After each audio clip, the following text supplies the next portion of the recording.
Bizler burada onların kardeşleri olarak, onların dostları olarak, onların adalet ve kardeşlik sloganlarını buradan yükseltmek için, buradan bütün dünyaya, bütün vicdanlı insanlara, bütün Müslümanlara idamların durdurulmasını talep etmek için, sesleri olmak için burada toplandık.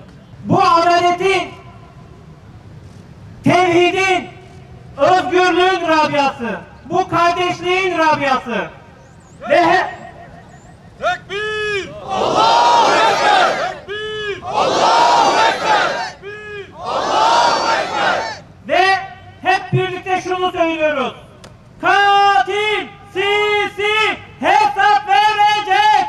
Katil Sisi hesap verecek. Katil Sisi hesap verecek. Değerli kardeşler, değerli basın mensupları, çok yakın bir zamanda Mısır'da şu gördüğünüz kardeşlerimizi Mısır'ın zalim Firavun'un göstermelik mahkemelerinde verdiği kararla idamını duyduk. 9 kardeşimiz şehit oldu. Daha önce Hasan el-Benna'nın, Seyyid Kutub'un ve diğer kardeşlerimizin korkusuzca şehit oldukları gibi Allah'ın rızasını kazanmak için idam sehpalarına tekbirlerle, marşlarla gittiler gibi gittiler. Evet, gerçekten çok acı bir durum. Bu gencecik, fidan gibi gençlerimizin yaşayacakları çok şey vardı. Ancak Allah-u Teala ayetinde buyuruyor ki, ahirette bu dünyada ne kadar kaldınız diye sorulduğunda bir gün ya da bir günden biraz daha fazla diyecek insanlar. Yani bu kısacık dünya hayatında evet gencecik bu hayatı terk edip gittiler ama tarihe ismini yazdırdılar. İnşallah şehit oldular ve Allah'ın rızasını kazandılar. Ve Allah'ın rızasını kazandıktan sonra başka insan ne isteyebilir ki? Bir Müslüman ne isteyebilir ki? Değerli kardeşler, biz Mısır dediğimizde ne hatırlıyoruz? Mısır dediğimizde Firavun'u hatırlıyoruz. O zalim Firavunları hatırlıyoruz. İnsanları, güçsüz insanları boğazlayan, o koca koca piramitleri yaptırmak için zulmeden, o taşların altında ezen Firavunları hatırlıyoruz. Ama Firavun'la beraber bir de Musa'ları hatırlıyoruz. Allah'a hamdolsun bugün Firavun'un izinden giden Sisiler olduğu gibi onun karşısında olan Musa'nın izinden giden gençler var, İhvan'dan kardeşlerimiz var, Müslümanlar var ve onlar ölüme giderken korkarak değil, ilahi söyleyerek, marş söyleyerek ölüme gidiyorlar. Katil Sisi hesap verecek. Katil Sisi hesap verecek. Sosyal medya hesaplarından hepiniz gördünüz. Biraz sonra idama gidecek olan genç kardeşimiz sesinde hiçbir titreme olmadan, hiçbir korku olmadan mahkeme salonunda ilahi söylüyordu. Bu şehitlerin şehadete ne kadar sevdalı olduklarını gösteriyor. Bu iradeyi yenemezsiniz. Bu iradeyi Filistin'de tanklarınızla, tüfeklerinizle yenemediniz. Mısır'da da inşallah bu iradeyi yenemeyeceksiniz. Zulüm biter, sabır savaş zafer. Değerli kardeşler, Mısır'da ne olup bittiğine en azından son 5 yıldır hepimiz ve bu meydanlar şahittir. Ve bütün dünya da bu zulme aynı şekilde şahittir.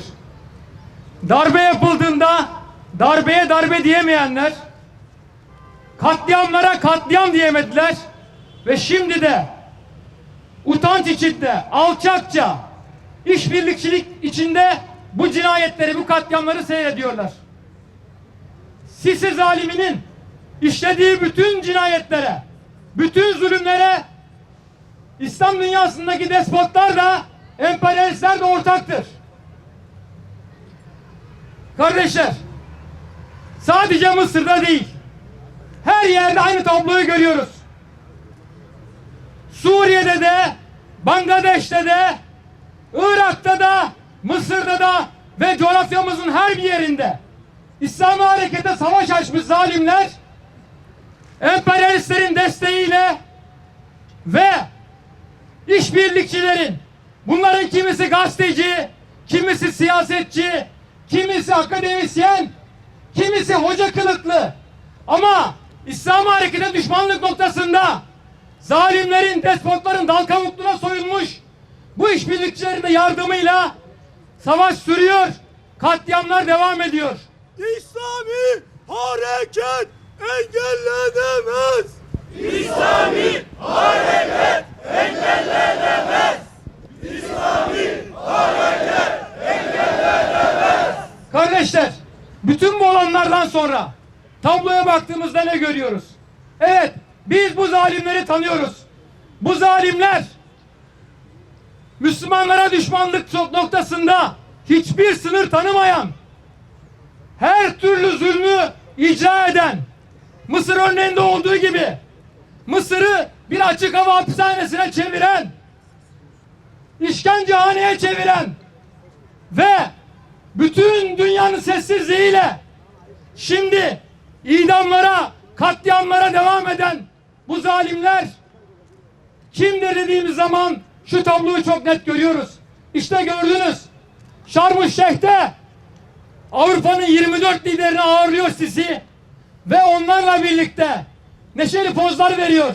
Daha çok kısa bir süre önce Münih'te güvenlik zirvesinde onur konuydu, konuşmacıydı.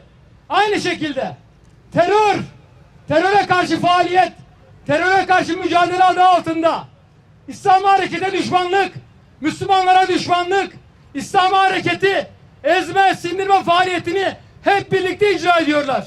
İşbirlikçi zalimler hesap verecek. İşbirlikçi zalimler hesap verecek.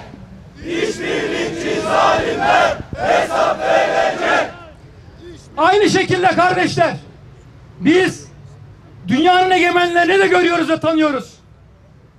Menfaatlerinden başka ilah tanımayan bu zalimler her fırsatta süslü kelimelerle insan hakları, demokrasi, özgürlük ve benzeri kelimelerle dünya halklarını kandırırken gözlerinin önünde devam etmekte olan bu darbeye, işkenceye, katliamlara, idamlara sırtlarını dönüp görmezden gelebiliyorlar. Niçin? Çünkü Müslümanlarla savaşmak, İslam harekete düşmanlık hepsinin ortak paydası. Çünkü Müslümanlar yeryüzünde Allah'ın hükmünün dışında hüküm tanımayan, Rabbimiz Allah'tır deyip başka hiçbir ilah karşısında boyun eğmeyen Müslümanlar elbette despotların olduğu gibi emperyalistlerin de korkulu rüyasıdır. Tekbir! Allahu Ekber! Tekbir! Allahu Ekber! Tekbir! Allahu Ekber! Ve kardeşler, bizler Mısır'a baktığımız zaman aynı zamanda kardeşlerimizi görüyoruz. Yiğitleri görüyoruz. Başta Muhammed Bedi olmak üzere, Muhammed Mürsi olmak üzere önderleri görüyoruz. Ve yiğit kardeşlerimizi görüyoruz. Bütün zulümlere rağmen izzetle, cesaretle ve haklı olmanın verdiği vakarla şehadete yürüyen kardeşlerimizi görüyor ve onlarla iftihar ediyoruz. Bizler de Müslümanlar olarak bütün bu zulümlere, bütün bu zulümler karşısında dilsiz şeytanlar olmadığımızı haykırmak ve şehadete yürüyen kardeşlerimizin yanında olduğumuzu ifade etmek için buralardayız.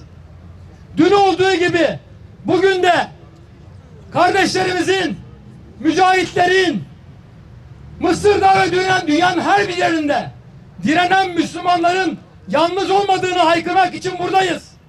يعني أولا نشكركم على هذه الوقفة هذه الوقفة هي تعبر عن تجسد حديث الرسول صلى الله عليه وسلم الذي يقول فيه: المؤمن للمؤمن كالجسد الواحد، إذا اشتكى منه عضو تداعى له سائر الجسد بالسهر والحمى. وهذه الوقفة هي تعبير عن ما أصابكم من ألم بسبب ما حدث في مصر من نزيف الدماء.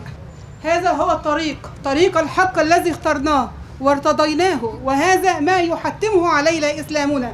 قد قدمت أسماء ابنتي الشهيدة روحها وكل الشهداء من أول الانقلاب العسكري إلى الآن تسيل الدماء في مصر كل يوم. في هذا اليوم الأربعاء الماضي الذي أعدم فيه السيسي 9 من خير شباب مصر، كان في نفس اليوم مساء 15 قتيل قتلهم السيسي خارج نطاق القانون. وما زال هناك طابور طويل من الإعدامات، أكثر من 1000 حالة واخدين إحكام إعدام في مصر إلى الآن، منهم زوجي الدكتور البلتاجي الذي أخذ حكم الإعدام في قضية رابعة التي قتلت فيها ابنته الوحيدة أسماء البلتاجي، ومع ذلك أخذ في هذه القضية إعدام.